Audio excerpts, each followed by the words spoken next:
Guys welcome to पोइटिस Neeraj Kumawat and it's my channel. और यहाँ पे जैसा कि आप लोगों ने सभी ने रिक्वायरमेंट की थी कि मैम पीरियडिक टेबल की क्लास ले आइए, तो बिल्कुल पीरियडिक टेबल हाजिर है। यहाँ पे आप लोगों को दिख रहा होगा पीरियडिक टेबल। और the meaning bye periodic table, सामान्य सी भाषा में इसको कहा जाता है आवर्त सारणी। क्या कहा जाता है? आवर्त सारणी। और यदि हम बात करते हैं आवर्त सारणी की, तो क्या होती है आवर्त सारणी, इसकी कहानी कहाँ से शुरू हुई, तो उसके बारे में चर्चा कर लेते हैं। ठीक है, ये जो आवर्त सारणी दिख रही है, सबसे पहले तो मैं आपको बता देती हूँ कि ये आवर्त सारणी है आधुनिक आवर्त सारणी। कौन सी सारणी है? आधुनिक आवर्त सारणी। और आधुनिक का मतलब इससे पहले भी मतलब बहुत सारी आवर्त सारणियाँ बन चुकी हैं, सिंपल। अब देखो यहाँ पे आप एक बार काउंट करो, 1 2 3 4 5 6 7, इस तरीके से 1 2 3 4 5 6 7। आपको यहाँ पे 7 आडी लाइनें दिख रही हैं, और इन 7 आडी लाइनों को क्या कहा जाता है? तो आपको ध्यान रखना है, आधुनिक आवर्त सारणी के अंदर 7 तो आवर्त हैं, आडी लाइनों को क्या कहा जाता है? आवर्त। ठीक है, और हम काउंट करते हैं वर्ग कितने हैं। तो देखो सीधी जो लाइनें हैं, सीधी लाइनें दिख रही हैं आपको, ये सीधी लाइनें जो है वो क्या हैं? वो है आपकी वर्ग। ठीक है, तो गिनते हैं 1 2, पेन में रख देती हूँ, 1 2 3 4 5 6 7 8 9 10 11 12 13 14 15 16 17 18।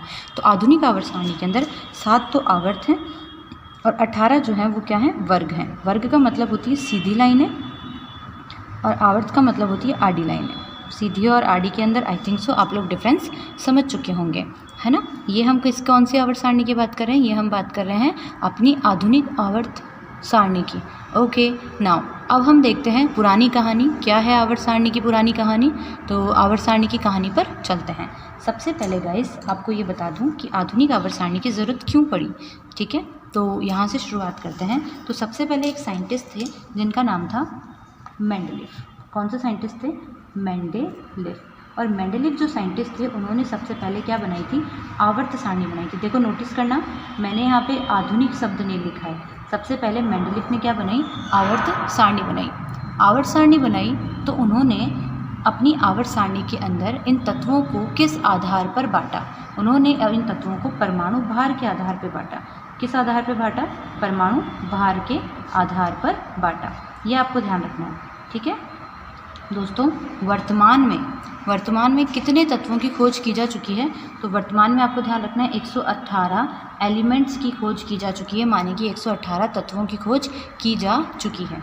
ठीक है, तो उस वक्त तक जब मेंडलीफ ने आवर्त सारणी बनाई थी, तो उस वक्त तक कुछ ही तत्वों की खोज हुई थी, 118 पूरे तत्वों की खोज नहीं की गई थी। ठीक है, उन्होंने परमाणु भार के आधार पर बांटा। मेंडलीफ की जो आवर्त सारणी थी, जिसको पुरानी आवर्त सारणी कहा जाता है, मेंडलीफ की जो आवर्त सारणी थी, उस सारणी के अंदर दोस्तों उन्होंने 7 आवर्त दिए, जैसे कि अभी दिए हुए हैं, है ना, बिल्कुल आवर्त दिए। परंतु उनके पास में 8 ही वर्ग थे उस वक्त, और उस 8 वर्गों को भी उन्होंने 2 उपवर्गों में बांटा। किसमें बांटा? 2 उपवर्ग में बांटा, जिसको ए और बी नाम दिया गया। इसका मतलब ये हुआ, अगर पहला वर्ग है तो उसका ए वर्ग होगा, और पहला वर्ग है उसका बी वर्ग भी होगा। पहला वर्ग है दूसरे का ए भी होगा और दूसरे का बी भी होगा। इस तरह से 8 दूनी 16 वर्ग तो ये हो गए, और एक वर्ग उन्होंने दिया शून्य वर्ग, जिसको क्या नाम दिया गया? शून्य वर्ग नाम दिया गया, जो कि आखिरी वाला था। जो कि कौन सा वाला था? आखिरी वाला वर्ग था। तो इस तरीके से मेंडलीफ ने भी जो है अपने आवर्त में, अपनी सारणी में वर्ग भी बताए थे और आवर्त भी बताए थे, जैसे कि आज के आधुनिक आवर्त सारणी में है। ठीक है, अब बात करते हैं कि तत्वों को जमाने की ज़रूरत क्यों पड़ी। क्योंकि समय समय पर बहुत सारे साइंटिस्ट आए, उन्होंने बहुत सारे आधुनिक वो दिए, सारणियाँ दी, पर मज़ा नहीं आया। तो फिर मेंडलीफ आए। मेंडलीफ ने परमाणु भार के बढ़ते क्रम में जमाया था। कौन से क्रम में जमाया था? बढ़ते क्रम में, मतलब छोटे से बड़ा। जिसका परमाणु क्रमांक छोटा वो पहले रखे गए, जिसका परमाणु भार ज़्यादा उसको बाद में रखा गया।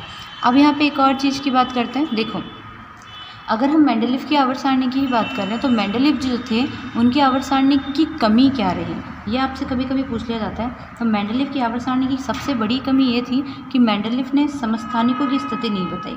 किसकी? समस्थानिकों की स्थिति नहीं बताई। समस्थानिकों की स्थिति, समस्थानिक कौन होते हैं आपको पता है। समस्थानिक का परमाणु क्रमांक और भार मतलब प्रोटॉनों की संख्या और ये दोनों तो क्या होते हैं, समान होते हैं, परंतु ए जो होता है मतलब कि जो भार होता है वो क्या होता है, वो अलग अलग होता है। तो अब जो अलग अलग थे तो उनको अलग अलग बॉक्स में रखा जाना चाहिए था। किसके अनुसार, मेंडलीव के अनुसार, क्योंकि मेंडलीव ने तो ये बोला था ना कि परमाणु भार के आधार पर जमाई थी। अब जिनका परमाणु भार ही अलग अलग है उनको तो अलग अलग रखा जाएगा। तो ये कन्फ्यूज़न कॉज हो गई कि भाई अगर हाइड्रोजन का समस्थानिक है तो उसको आप लिथियम की जगह क्यों रखोगे या फिर आप उसको हीलियम की जगह क्यों रखोगे। तो ये कन्फ्यूज़न निकल गई, तो ये उनकी कमी निकल गई। ठीक है, इसके बाद में उन्होंने हाइड्रोजन की स्थिति नहीं बताई। किसकी नहीं बताई, हाइड्रोजन। हाइड्रोजन जो कि आपका सबसे शरारती तत्व है, सबसे चंचल तत्व है, तो उसकी स्थिति भी नहीं पता लगी कि भाई उसको आप पहले वर्ग में रखोगे या फिर 17वें वर्ग में रखोगे, ये भी कंफर्म नहीं था। तो ये सारी कहानी किसकी थी, ये सारी कहानी थी अपने मेंडलीव की। फिर उसके बाद में ये सारी परेशानियां तो आई, पर उसके बाद में एक साइंटिस्ट आया जिनका नाम था हेनरी मोज़ले। अब कई जगह मोसला लिखा होता है, कई जगह मोज़ले लिखा होता है, ये मोसले या फिर मोज़ले जैसा भी आपको सही लगे देख लीजिएगा।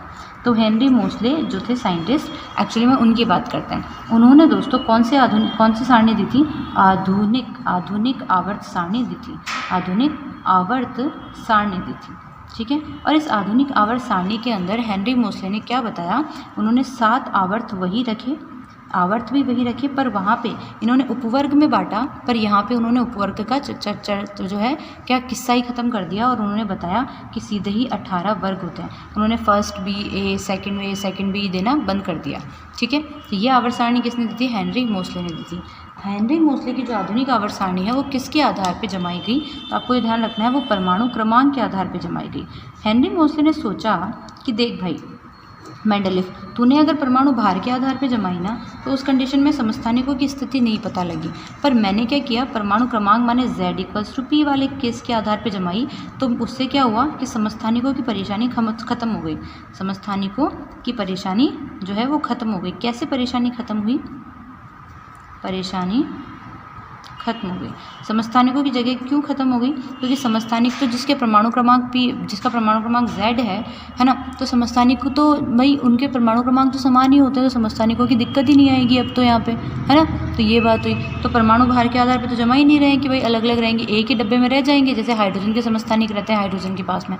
तो पर इसमें भी एक तो कमी थी, वो थी हाइड्रोजन की स्थिति। कौन सी, हाइड्रोजन की स्थिति।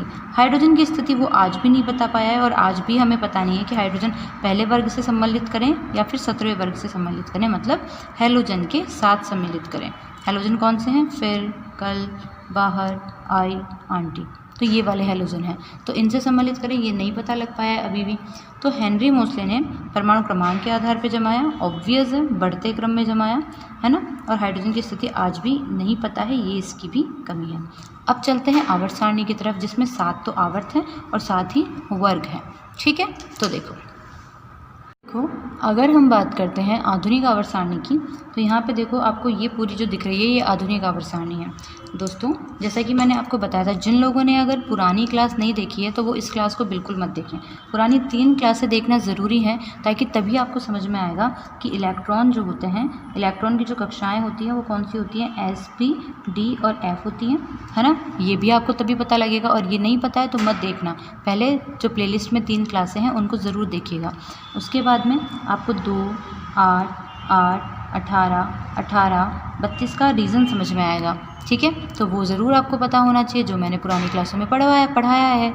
अब देखो, अब मैं जो आगे की जो दो बॉक्स बना रही हूँ, ये जो 2 बॉक्स हैं, ये वाले जो आगे के ये जो 2 बॉक्स हैं, ये जो हैं दोस्तों, ये कौन सा ब्लॉक कहलाते हैं, ये S ब्लॉक कहलाते हैं। S ब्लॉक का मतलब इनके अंदर इलेक्ट्रॉन अंतिम कक्षक S में जाता है, इसलिए ये S ब्लॉक कहलाते हैं। अब इसके बाद में बात करती हूँ मैं ये वाला, जिसको मैं ब्लैक से बना रही हूँ। ठीक है, जिसको मैं किससे बना रही हूँ, ब्लैक से, ये वाला। ठीक है, ये आपका D ब्लॉक कहलाता है, D ब्लॉक कहलाता है। और ये जो वापस से दिख रहा है यहाँ से लेके यहाँ तक, ये वाला जो है ये आपका P ब्लॉक कहलाता है। कौन सा ब्लॉक कहलाता है, P ब्लॉक कहलाता है। कौन सा वाला, ये मैं ब्लू से बना रही हूँ, ये आपका जो है वो पी ब्लॉक कहलाता है। ब्लू नहीं है, रेड से बना रही हूँ, है ना। और नीचे के जो 2 ब्लॉक दिख रहे हैं आपको, इनको क्या कहा जाता है, इनको एफ ब्लॉक कहा जाता है। एफ ब्लॉक कहा जाता है, मतलब कि ये सारे तत्वों के अंतिम इलेक्ट्रॉन एस कक्षक में जाते हैं, ये सारे तत्वों के अंतिम इलेक्ट्रॉन डी कक्षक में जाते हैं, ये सबके अंतिम इलेक्ट्रॉन पी कक्षक में जाते हैं और इनके अंतिम इलेक्ट्रॉन एफ कक्षक में जाते हैं। सिंपल। अब देखो यहाँ पे एस ब्लॉक की बात करते हैं, तो एस ब्लॉक कहाँ से कहाँ तक शुरू हो रहा है, पहला और दूसरा। तो एस ब्लॉक का जो वर्ग होगा बच्चे, वो कौन सा होगा, पहला और दूसरा वर्ग होगा। अब डी ब्लॉक के वर्ग की बात करते हैं, तो देखो ये कौन सा है, तीसरा, चौथा, पाँचवा, छठा, सातवां, आठवां, नौवां, 10वां, 11वां और 12वां। मतलब 3 से लेके 12 तक का जो वर्ग है वो आपका किस में रहता है, वो आपका डी ब्लॉक में रहता है। अगर हम बात करते हैं पी ब्लॉक की, तो पी ब्लॉक के अंदर रहता है आपका 12 हो गया ना, 13, 14, 15, 16, 17, 18। तो 13 से लेके 18 वाला जो होता है डब्बे, मतलब वर्ग, सीधी लाइनें, वो आपकी किस में रहती है, पी ब्लॉक में रहती हैं। सिंपल सी बात है। अब देखो, अब आप कहोगे मैडम एस ब्लॉक कहाँ से शुरू होता है। एस ब्लॉक शुरू होता है दोस्तों तीसरे और चौथे डब्बे से, तीसरे डब्बे से। एस ब्लॉक कहाँ, एफ ब्लॉक कहाँ से, एफ ब्लॉक है नहीं है, एफ ब्लॉक है। एफ ब्लॉक कहाँ पर रहता है, तीसरे और चौथे। यहाँ पे देखो एफ ब्लॉक एक्चुअली स्टार्ट होता था तीसरे वर्ग से, पर यहाँ पे अगर इसको रख देते इतने सारे एलिमेंट्स को, तो इसकी स्ट्रक्चर बिगड़ जाती। इसलिए इसकी स्ट्रक्चर ना बिगड़े, इसके कारण हमने इसको कहाँ नीचे स्थापित कर दिया है। ठीक है, तो एफ ब्लॉक एक्चुअली में कहाँ से स्टार्ट होता है, तीसरे वर्ग से स्टार्ट हो जाता है, तीसरे वर्ग से स्टार्ट हो जाता है। ठीक है, अब हम कुछ और चीज़ों के बारे में भी बात करेंगे, तो उनके बारे में भी हम लोग यहाँ पे बात कर लेते हैं। तो देखो एस ब्लॉक जो है वो कहाँ से शुरू हो रहा है, हे, ली, ना, की, रूबी से फ्रेंडशिप। तो अगर मैं यहाँ पे देखूँ, यहाँ पे जितने भी इनके जो ऊपर वाले मेन जो पहले एलिमेंट है, वो ही इस तत्व की, इस पूरे वर्ग की गुणधर्म को बता देंगे। जैसे कि हाइड्रोजन बता देगा, यहाँ बेरिलियम बता देगा। हम लोग डी और एफ ब्लॉक को कम पढ़ेंगे, क्योंकि हमारे एग्ज़ाम के पॉइंट ऑफ व्यू से ये इतना ज़रूरी नहीं है। हमें क्या पढ़ना है, हमें एस ब्लॉक पढ़ना है और हमें पी ब्लॉक पढ़ना है मुख्य रूप से।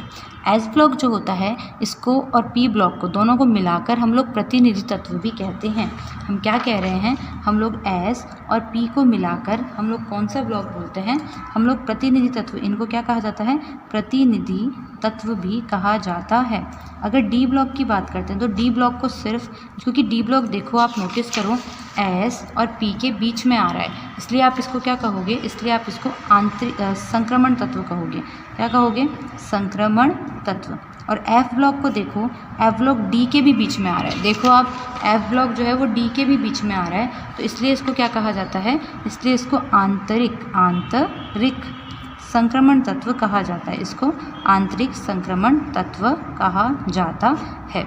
ठीक है, अब बात करते हैं। देखो यहाँ पे, अगर हमने यहाँ पे बात की है किसकी, एस ब्लॉक की, तो एस ब्लॉक में हाइड्रोजन इस पूरे तत्व के गुणधर्म को बताएगा, बेरिलियम इस पूरे तत्व के गुणों को बताएगा, बोरोन इसके गुणधर्मों को बताएगा। तो ये सारे मुखिया हैं, बोरोन, इधर carbon, nitrogen, oxygen, fluorine, neon. ठीक है, तो ये सब क्या हैं, इस तत्व के मुखिया हैं। ठीक है गाइस, तो अब ये आवर्त सारणी को कैसे पढ़ा जाता है, कैसे याद किया जाता है, और भी इसकी बाकी सारी कौन कौन सी ट्रिक्स हैं, उन ट्रिक्स को मैं बताऊंगी अपने सेकंड वीडियो में। तो इंतज़ार कीजिए सेकंड वीडियो का। तब तक के लिए guys thank you so much. तो ये अभी तक जो भी जानकारी मिली है उसको याद कीजिए, और जिन्होंने नहीं देखा है वो पुराने प्लेलिस्ट में देखकर वीडियो ज़रूर देखें।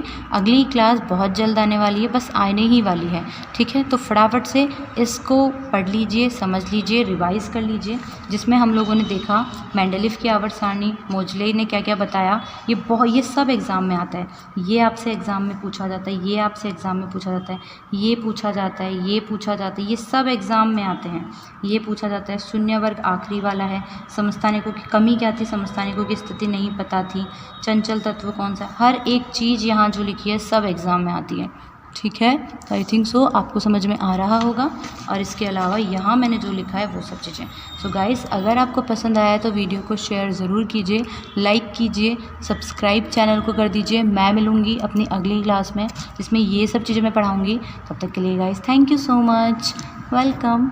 आपने सब्सक्राइब किया और थैंक यू बोला इसके लिए, थैंक यू।